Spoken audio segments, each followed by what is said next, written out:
RBI ने finally अपना monetary policy decision release कर दिया एंड एज एक्सपेक्टेड उन्होंने अपने इंटरेस्ट रेट्स बिल्कुल भी चेंज नहीं किए हैं। आई एम प्रिटी श्योर अगर आप स्टॉक मार्केट में इन्वेस्टेड हैं तो ये न्यूज़ आपको ऑलरेडी पता होगी।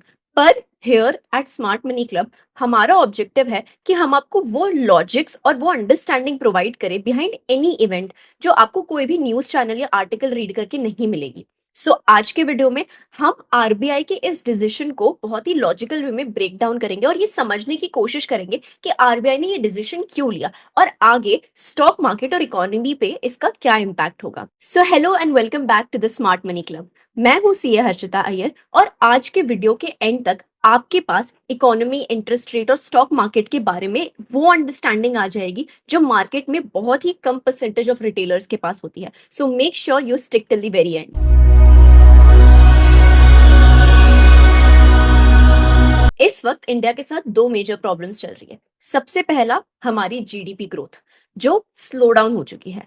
पहले ये एस्टिमेट किया गया था कि इस साल की जीडीपी ग्रोथ होगी 7.2%, बट आज गवर्नर ने अपनी स्पीच में कह दिया है कि हमारा जीडीपी फोरकास्ट इस साल के लिए लोअर कर दिया गया है टू 6.7%। दूसरी प्रॉब्लम है हमारा इन्फ्लेशन जो 14 मंथ हाई पे पहुंच चुका है। अब जैसा कि हमने कल के वीडियो में डिस्कस किया था, यूनियन मिनिस्टर्स जैसे कि पीयूष गोयल ये चाहते हैं कि आरबीआई अब much needed rate cut announce कर दे, क्योंकि हमारी जीडीपी का ग्रोथ जो है वो स्लो डाउन हो चुका है और रेट कट की वजह से हमारी जीडीपी को वो मच नीडेड बूस्ट मिलेगा। पर यहीं पे आरबीआई इससे डिफर करती है। आरबीआई का पॉइंट ऑफ व्यू ये है कि हमें सबसे पहले इन्फ्लेशन को कंट्रोल करना चाहिए। अब इन्फ्लेशन एक ऐसी बीमारी है जो एक बार अगर किसी कंट्री में फैल जाती है तो वो पूरी की पूरी कंट्री की इकोनॉमी को ही डिस्ट्रॉय कर देती है। जैसा कि हमने वेनेजुएला, अर्जेंटीना, ये सारी साउथ अमेरिकन इकोनॉमीज के केस में देखा था। वेनेजुएला में ब्रेड लेने के लिए भी एक कॉमन मैन को एक झोले में बहुत सारा कैश लेके जाना पड़ता था। इतनी ज्यादा खराब कंडीशन हो चुकी थी उस इकोनॉमी की। This is just an example कि व्हाट कैन हैपन अगर इन्फ्लेशन को कंट्रोल में नहीं लेकर आया गया तो। एंड कोई भी कंट्री की जीडीपी तब तक ग्रो नहीं करेगी जब तक कॉमन मैन के जेब में पैसा नहीं बचता। Let me show you something very very interesting. RBI की सबसे फर्स्ट प्रायोरिटी है इन्फ्लेशन को कंट्रोल में लाना, जो आने वाले क्वार्टर्स में काफी ज्यादा कंट्रोल में आ जाएगी गिवन आवर मॉनेटरी पॉलिसी। सो जब फर्स्ट स्टेप में इन्फ्लेशन यानी महंगाई कंट्रोल में आ जाती है तो एक कॉमन मैन के खर्चे कम हो जाते हैं।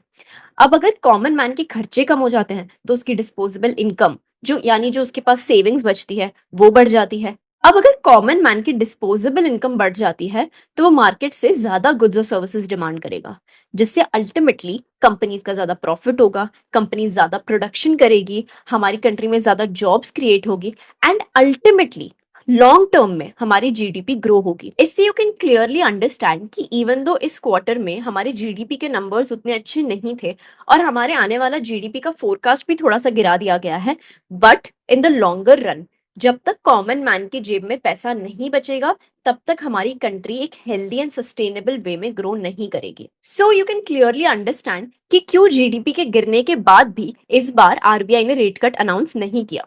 अब आरबीआई ने रेपो रेट्स को तो बिल्कुल भी चेंज नहीं किया, पर इंटरेस्टिंगली उन्होंने कैश रिजर्व रेशियो को गिरा दिया।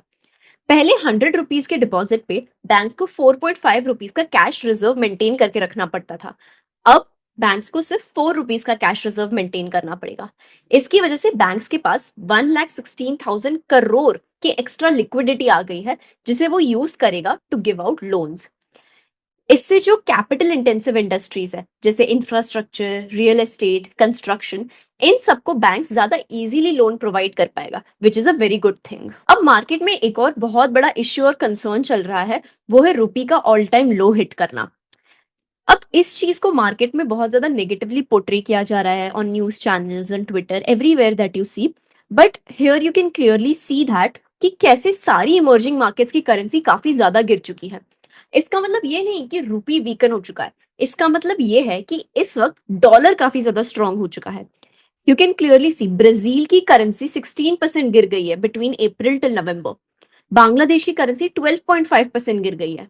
सो in comparison to other emerging markets, India की करेंसी फिर भी काफी ज्यादा स्टेबल रही है। आरबीआई के गवर्नर ने कुछ सेक्टर्स को भी मेंशन किया था जो आने वाले महीनों में अच्छा परफॉर्म कर सकते हैं। इन सभी सेक्टर्स की list along with their short analysis हमने हमारे टेलीग्राम चैनल पे शेयर की है, so you can join our telegram channel from the link given in the description. I hope today's video was fruitful and you learned something new. Make sure you subscribe to the channel and I'll see you guys next time. Bye bye.